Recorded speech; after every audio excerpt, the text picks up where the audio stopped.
A ver. Jessy, ¿qué te acuerdas del HIV? Hemos dicho el lunes. ¿Qué sabes del HIV? ¿Cuál es el virus que causa? ¿Qué es el HIV? ¿Qué significa?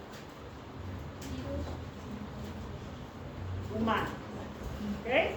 B es virus y inmunodeficiencia, H humano. ¿Y cuál es la diferencia con el SIDA? ¿Qué es el SIDA?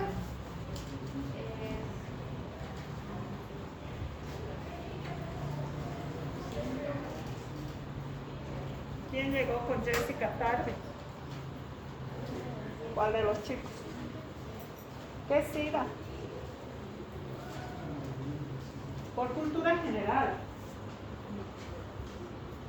¿Cuál es la diferencia entre HIV y SIDA? ¿Qué hemos dicho?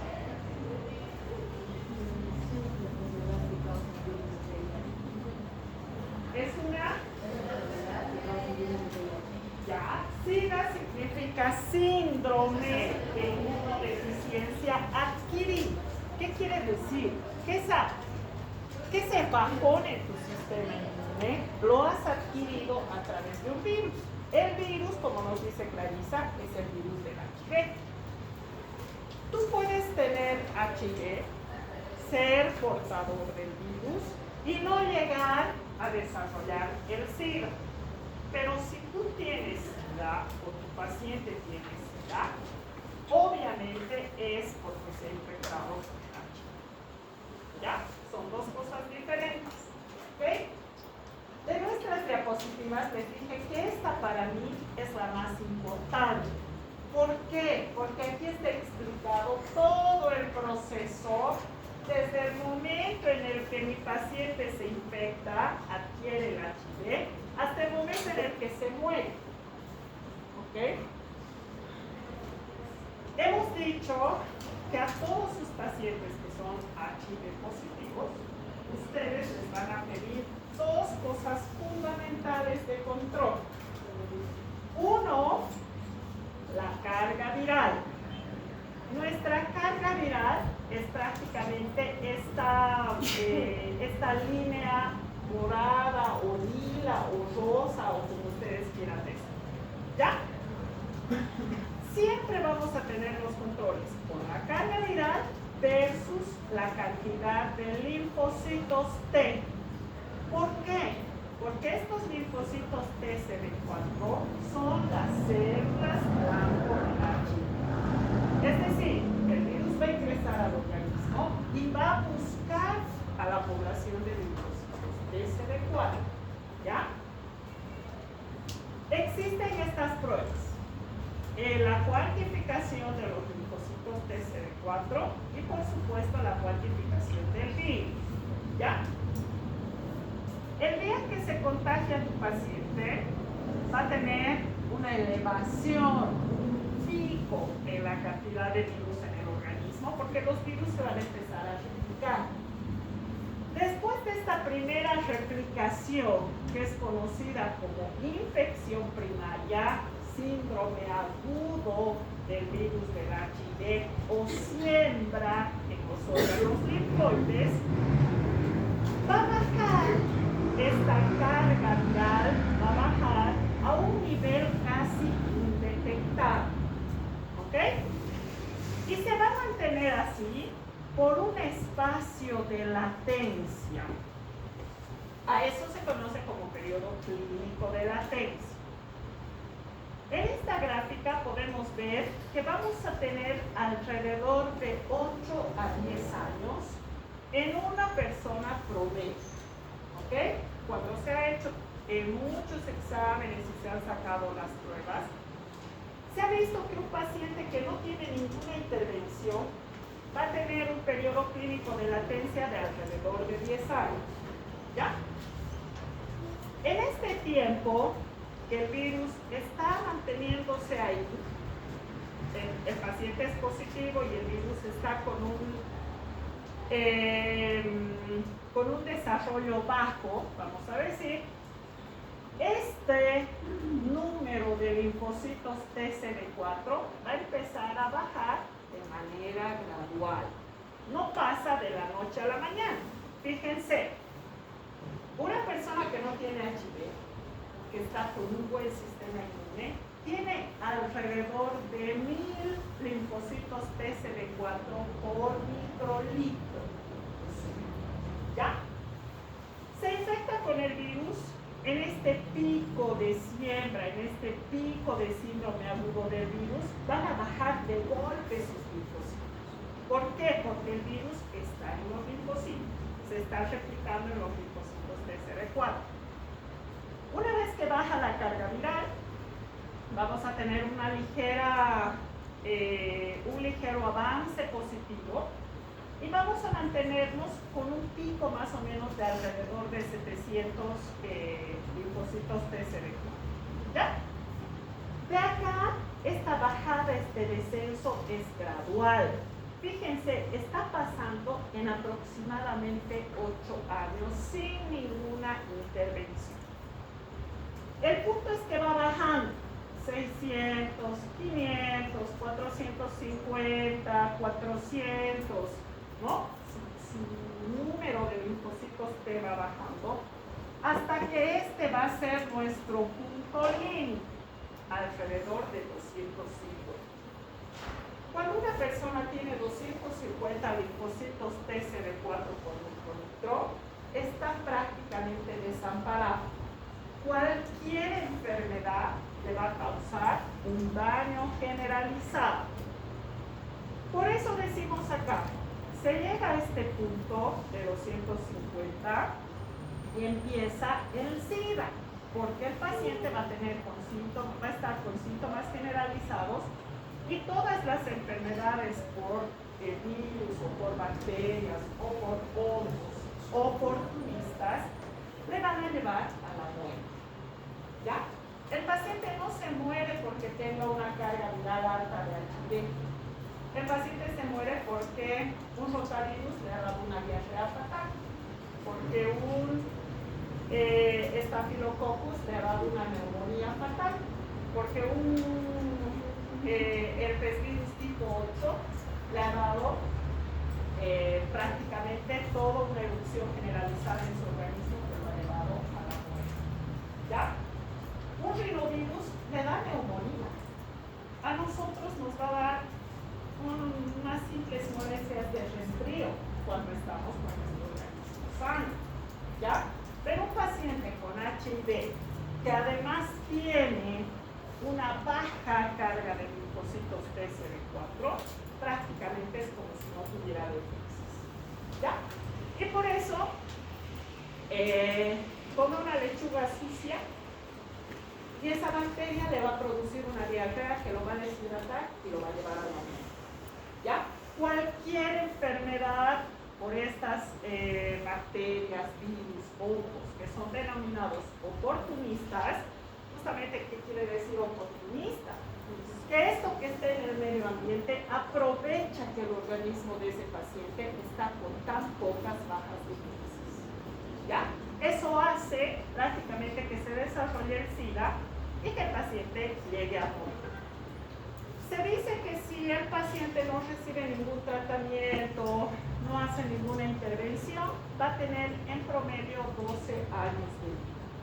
¿Ya? ¿Cuál es la meta para nosotros, para ustedes, para el personal de salud? Alargar este periodo clínico de latencia. ¿Ya? Y eso obviamente se hace a través de los antirretrovirales, a través de medidas de apoyo, a través de educación, ¿es cierto? La gente ya tiene que ser responsable y solo tener una pareja sexual, usar protección, no exponerse, ¿es cierto? Tratar prácticamente su tratamiento antiviral al día, hacerse sus pruebas de linfocitos T y carga viral, todo el tiempo. ¿Ya? Cuando esto suceda, se va a alargar esa brecha de 8 o 10 años y su paciente puede seguir siendo HIV positivo sin llegar a desarrollar el síndrome como tal. ¿Ok? ¿Cuál son las infecciones más comunes por oportunistas? Vamos a tener a protozoarios que son oportunistas, entre ellos el toxoplasma y los criptosporidium. ¿Ya? Toxoplasma, gato preso. Criptosporidium, palomas, aves, ¿cierto? Heces de los animales, etcétera, etcétera. Hongos, fíjense toda la variedad. Candida albicans, Cryptococcus neoformis, Coccidioides, Histoplasma, Pneumocystis. Este es un esófago que está totalmente colonizado. Esto que se ve como restos de algodón son colonias de los hongos. ¿Ya? Entonces, imagínense, esto por supuesto que va a terminar matando a su paciente. Por supuesto. ¿Ok? En un individuo sano no vemos una colonización de este tipo. Sano, estoy hablando mal. En un individuo que tenga un sistema inmune saludable. ¿Ok? Fíjense lo que pueden hacer las bacterias y cuáles son las bacterias que van a aprovechar, van a estar presentes cuando se dé la oportunidad. Mycobacterium avium, Mycobacterium tuberculosis, Salmonella, Streptococcus, que lo tenemos prácticamente ahorita en nuestra piel. Si nos hacemos un hisopado y sembramos, todo va a crecer, ¿no es cierto? No sé si eso han hecho en su práctica de micro 1. Todo desarrollo. Pero como mi sistema inmune está fuerte, no llego a tener la enfermedad. Pero fíjense esta radiografía de una persona inmunodeprimida, una persona que está con HIV. Para estas bacterias, obviamente es la droga. Obviamente es la droga. ¿Ok? Entre los virus más comunes, citomegalovirus, herpes simple, varicela zoster, o sea, los herpes virus en general. Adenovirus, que le van a dar diarreas a los pacientes, papovavirus humano, virus de la hepatitis B, virus de la hepatitis C. Aparte que el HIV, el virus de la hepatitis B y el virus de la hepatitis C tienen como medio de transmisión a las relaciones sexuales. Entonces, a veces vienen en común. ¿Ok? No solo tengo HIV, sino también hepatitis B y encima hepatitis. ¿Ya? Esta, por ejemplo, es la imagen de una retina que está infectada por un citomegalovirus. Pero el citomegalovirus hemos visto nosotros que va a tener una mayor afectación en las personas embarazadas, ¿no es cierto? Es más, ni siquiera en la madre, sino en el bebé, porque va a hacer que su desarrollo sea más bajo. En un paciente con HIV puede afectar hasta la vida. ¿Ya? Acá, esta imagen es la clásica del sarcoma de Kaposi. ¿Qué tipo de virus es este? El tipo 8, ¿es cierto? De esto es de lo que les decía que en los 80s, en los 90s, servía para discernir a los pacientes HIV positivos. ¿Ok? Hay una película buenísima de esa época en la que actúa Tom Hanks con Antonio Banderas. Antes, obviamente, de que los pacientes con HIV logren tener tantos derechos, derecho al trabajo, etcétera, etcétera, se iba discriminando a la gente incluso para el ingreso a los baños, ¿ya? Porque no se tenía todavía claro el mecanismo de contagio, ¿ok?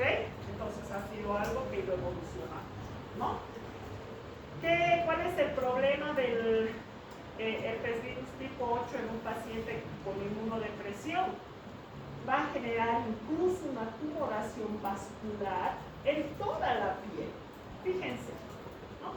Vamos a tener esto, prácticamente todo está muy afectado.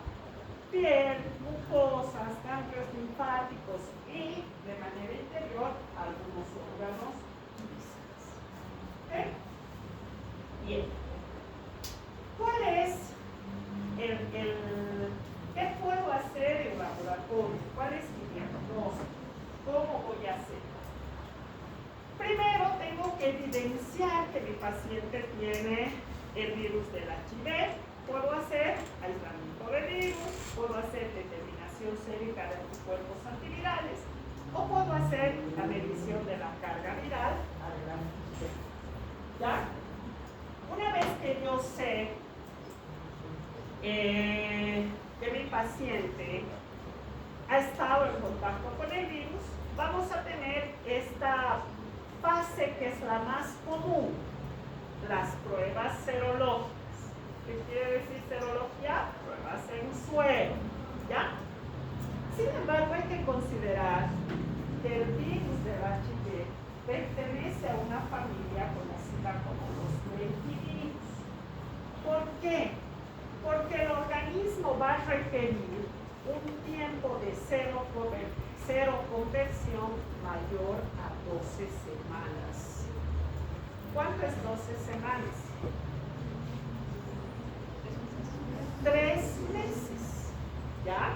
Entonces, si alguno de ustedes o de sus pacientes en su despedida de soltero del sábado ha tenido una exposición de riesgo, de nada sirve ir al laboratorio el domingo, el lunes, el martes, el miércoles. ¿Ok? ¿Por qué? Porque en el laboratorio le vamos a detectar a los anticuerpos contra el virus del HIV. Y estos anticuerpos, para otros virus, ¿cuánto tiempo más o menos necesitan para aparecer? Para cualquier virus. Por ejemplo, para el sarampión, ¿en cuánto tiempo aparecen los anticuerpos? 14 días, ¿no es cierto? 2 semanas.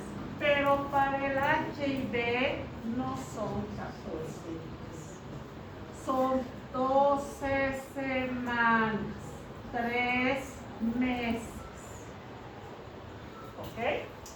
Entonces, toda esta orientación la tienen que dar ustedes a sus pacientes. ¿Ya? Si bien a veces el paciente va directamente al laboratorio, ¿ok? Entonces, nosotros, los bioquímicos, les explicamos, pues, ¿no es cierto? Les hacemos llenar un consentimiento informado y les explicamos. ¿Ha tenido alguna exposición de riesgo? Sí, no, ¿por qué se está haciendo la prueba? ¿Ok?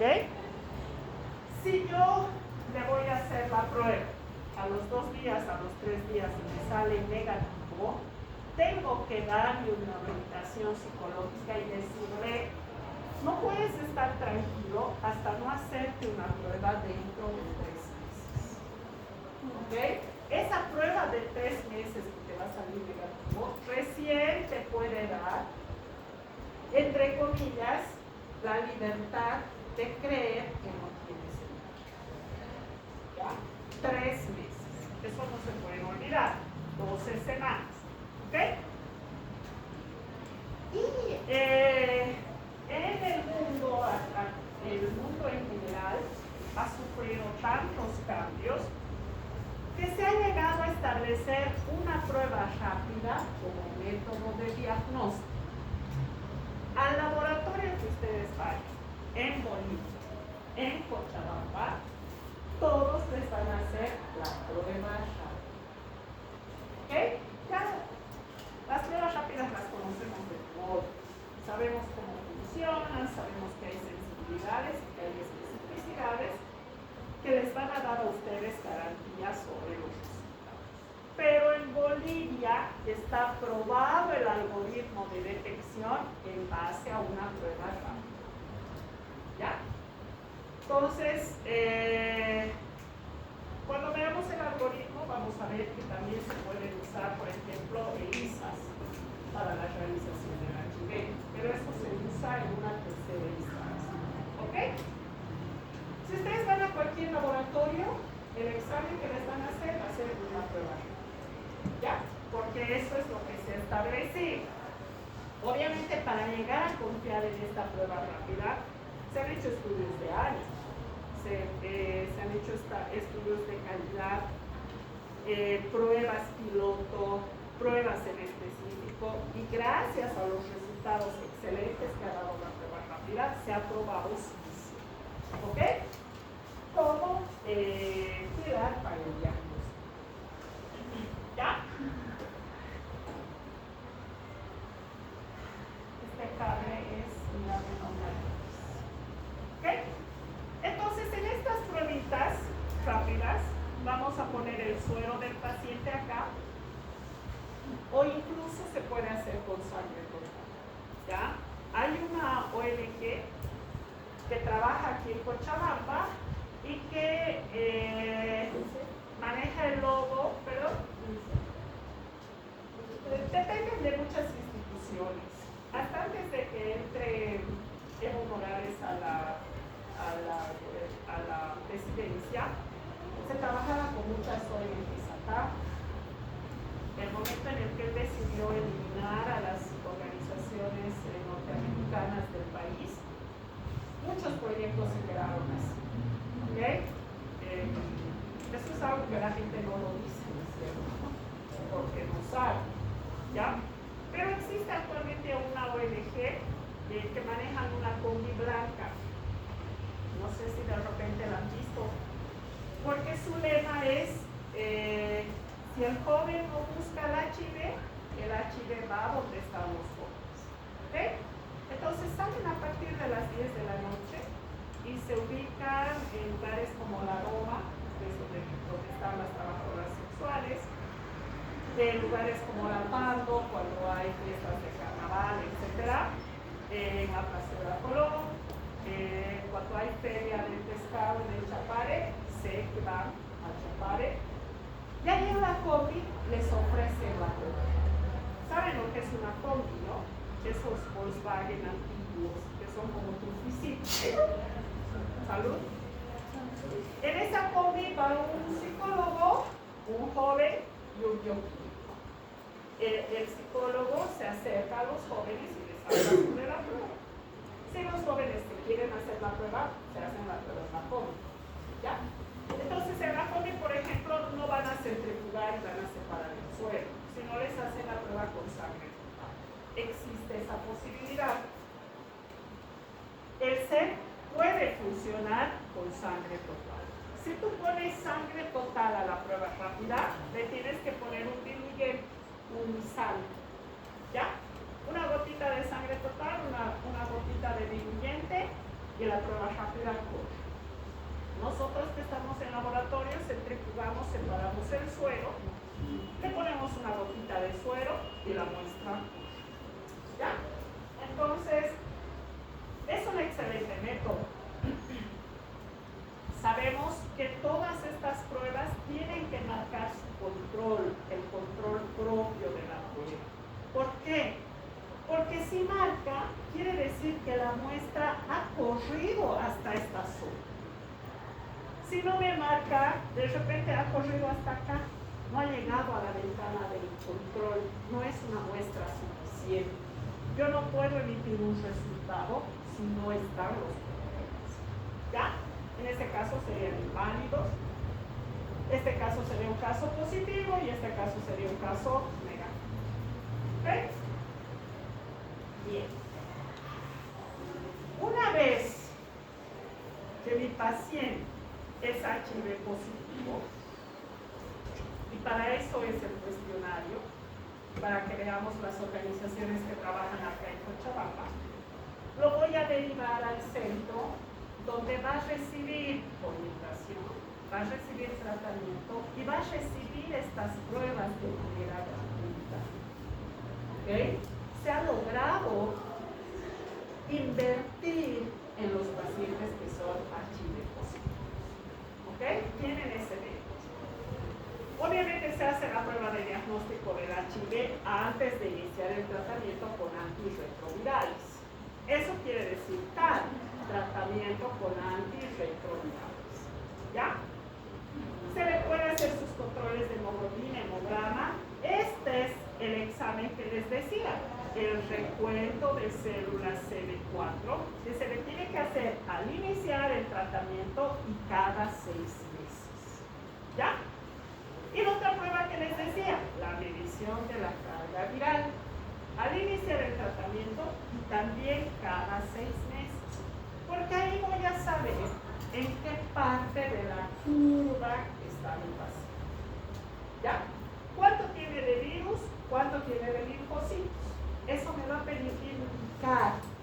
Está todavía con buenas defensas, se está controlando a la carga viral, está teniendo un efecto bueno el antirretroviral que le estoy dando, ¿ya? Para eso sirve, ¿ok?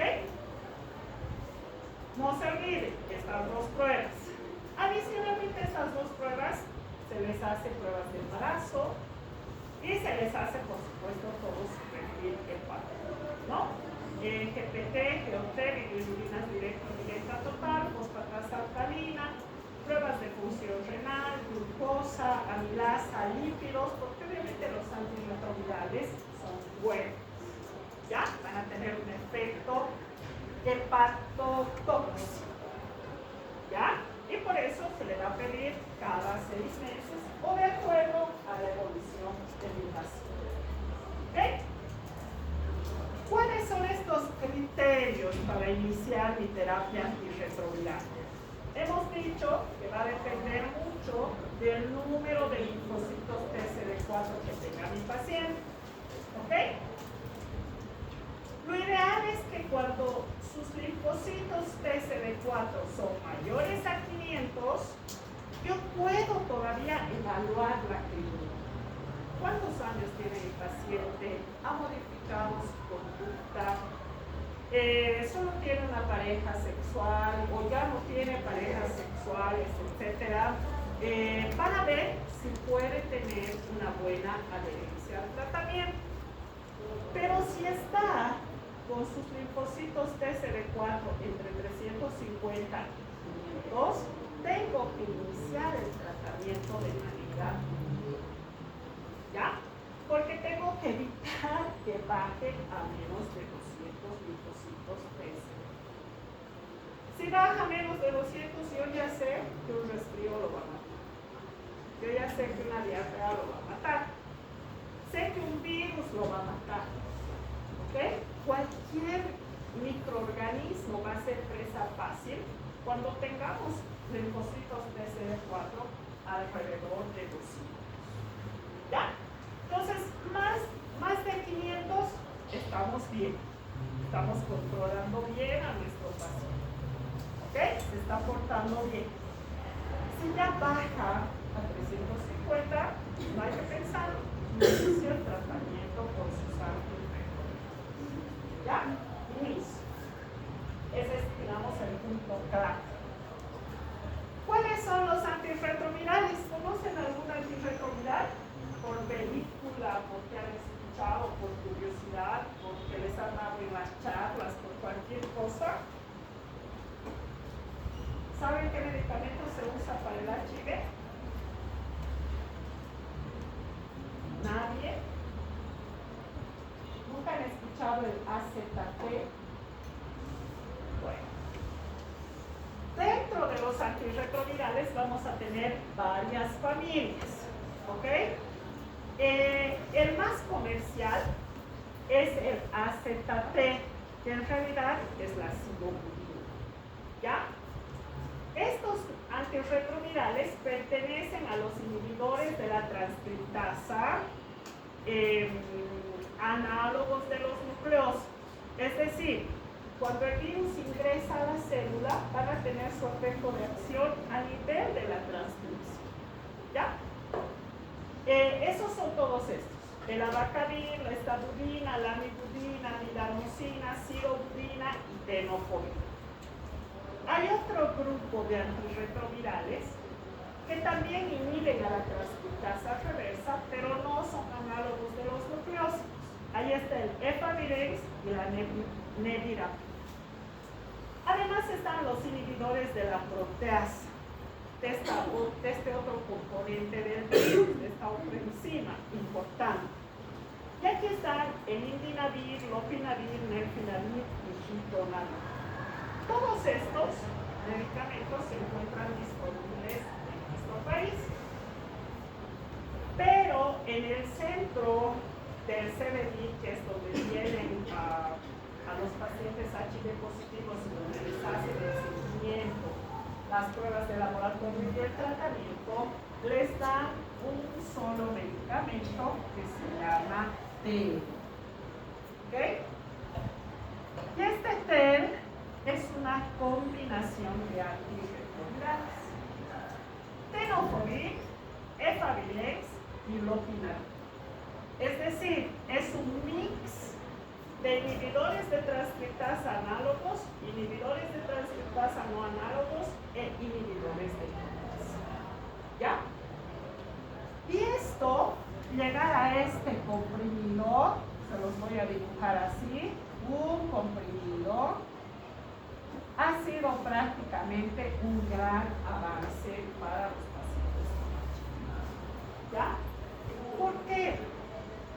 Porque la terapia antirretroviral, hasta hace unos 5 años, se manejaba mezclando cualquiera o todos estos medicamentos antirretrovirales. Hay artículos que hablan hasta de 12 antirretrovirales que tenían que consumir los pacientes cada día. Imagínense, si ni su jarabe de 3 veces al día están terminando ustedes, imagínense tomar 12 comprimidos todos los días. 12.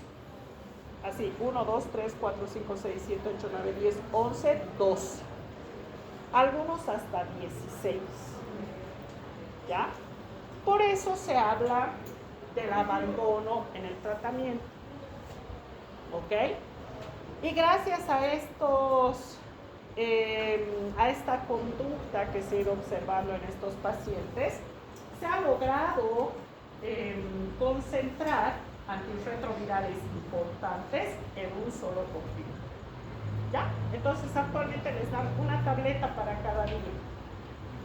Les dan botecitos de 30 tabletitas. ¿Para qué? Para que cada mes vayan a su control y que cuando los toque les hagan su recuento de linfocitos TCD4 y de carga viral. ¿Ya?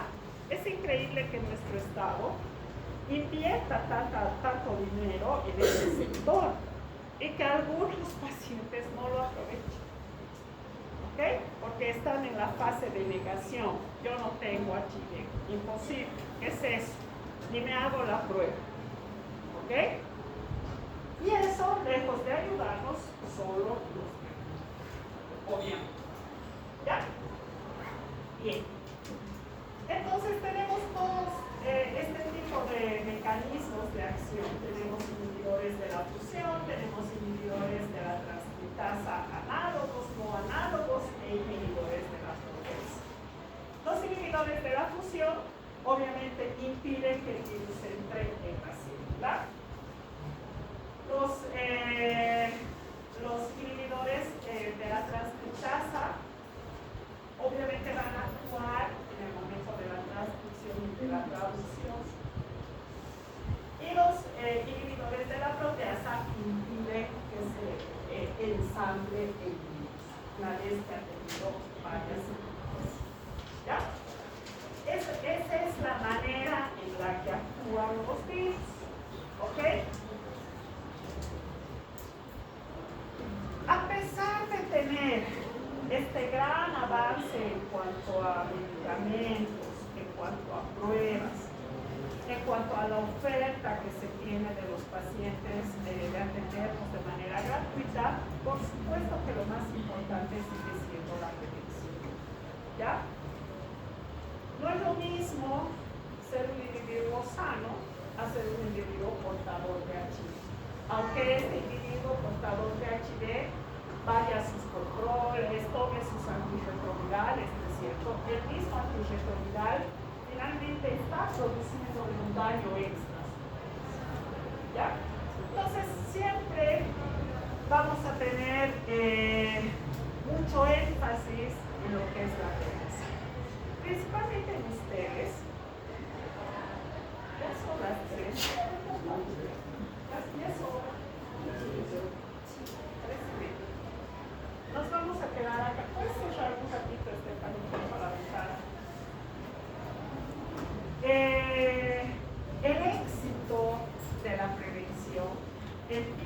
¿no es cierto?, por los profesionales de salud que, conscientes de su labor, empiezan a transmitir sus conocimientos al resto de la población. Yo estoy segura que cuando ustedes hagan su internado van a tener la posibilidad de manejar grupos de jóvenes, grupos de mamás, principalmente en el área rural, que es donde se necesita más orientación. ¿Ya?